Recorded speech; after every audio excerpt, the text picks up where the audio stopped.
All operations of the emergency alert system. All stations may now resume regular programs.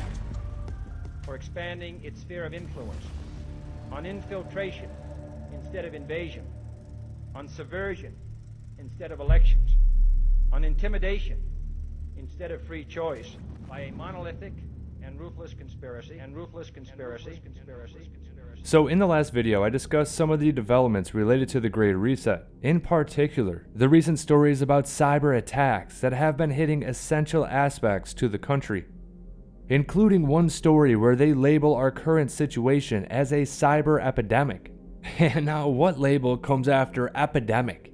Yeah, you guessed it, a pandemic. For a potential cyber pandemic. I believe one could argue that these are warm-ups. I mean, damn, if you think about it, they've actually hit food production, transportation, government facilities, and our fossil fuel distribution lines. If they hit all of those at once and on a larger scale, we are all in some deep shit. Now, even if you combine that with them hitting the power grid and erasing all financial data, can you imagine, potentially, everything could be screwed up for years. But tonight we're going to talk about a comprehensive plan that was put together by the Rockefeller Foundation in 2010.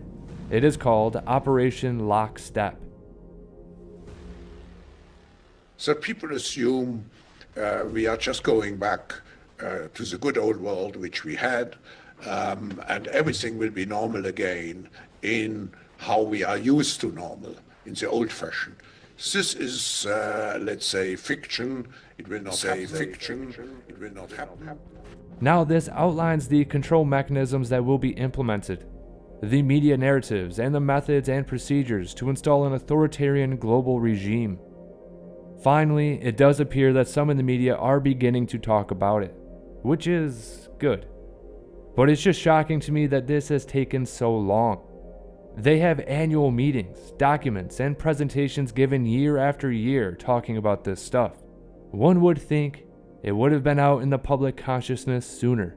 But anyway, let's take a look. So the Rair Foundation first broke the story by posting a video of a speech by the Dutch MP, Thierry Baudet, who refers to a 2010 Rockefeller Foundation report that laid out the pandemic and its aftermath. This is all eerily like what the world has just experienced. Baudet said, even after our quote-unquote current situation is over, the researchers wrote that the authoritarian control mechanisms would remain with supervision of the citizens and their activities.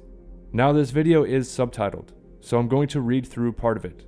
One of the most influential NGOs in the world developed several scenarios for the future of technology and international development.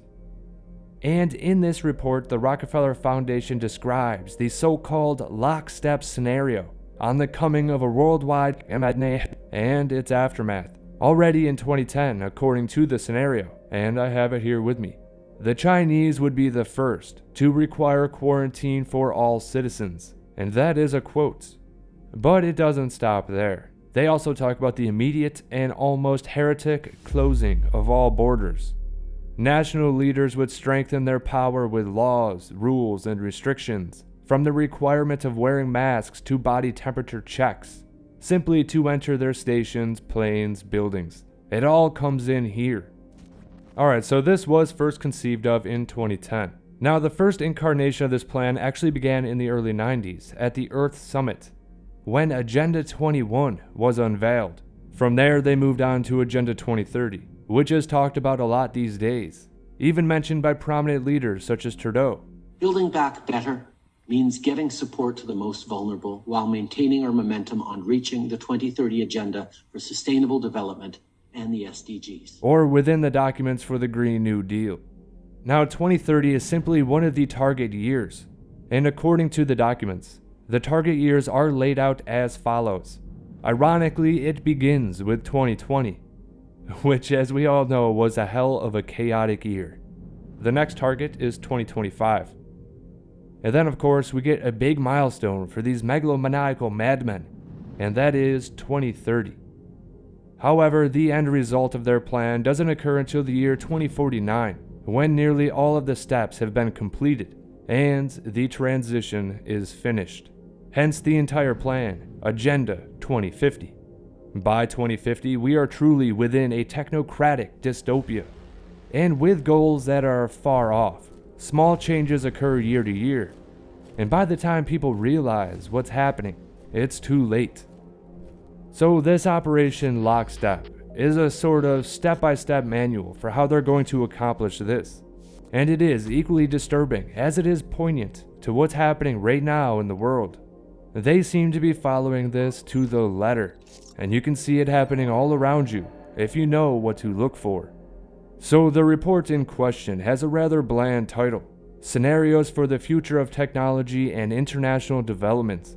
However, one scenario carries an intriguing title, Lockstep, a world of tighter top-down government control and more authoritarian leadership with limited innovation and growing citizen pushback. And this is where it gets interesting. The scenario states, in 2012, the biological outbreak that the world has been anticipating for years finally hit.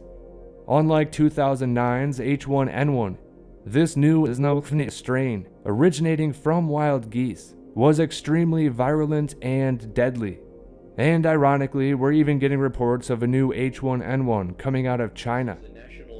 But how they describe the catastrophic biological outbreak is rather disturbing. And I quote, "Even the most prepared nations were quickly overwhelmed when the virus streaked around the world, infecting nearly 20% of the global population and killing 8 million in just 7 months. And now with images such as this, perhaps there may be another one coming our way."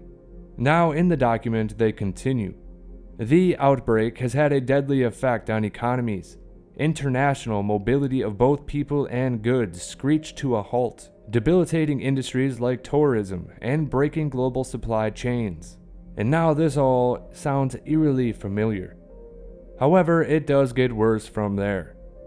And I quote, "During the situation, national leaders around the world flexed their authority and imposed airtight rules and restrictions, from the mandatory wearing of face masks to body temperature checks at the entries of communal spaces like train stations and supermarkets. Now, even after the sickness faded, they talked about how this authoritarian control and oversight of citizens and their activities stuck and even intensified. Again, I quote, "In order to protect themselves from the spread of increasingly global problems, from illness and transnational terrorism to environmental crises and rising poverty, leaders around the world took a firmer grip on power." This is the video that raised questions about how New York City is enforcing social distancing.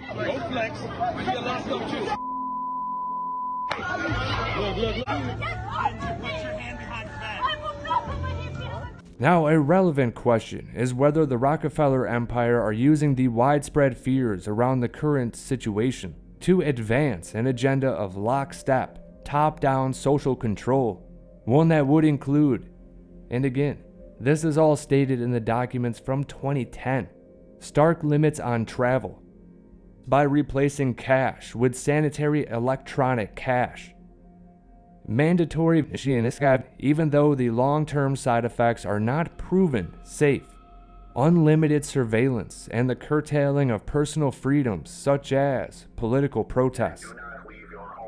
Now, in the documents, they actually do all of this with the pretense that identification of people who refuse to be tested or are the main reason for countless other restrictions.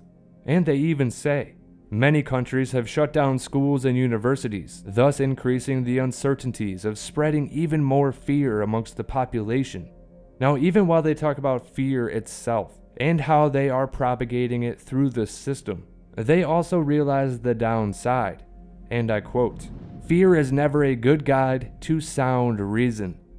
Now, just the fact that they included that quote makes me believe this is all done with malicious intent.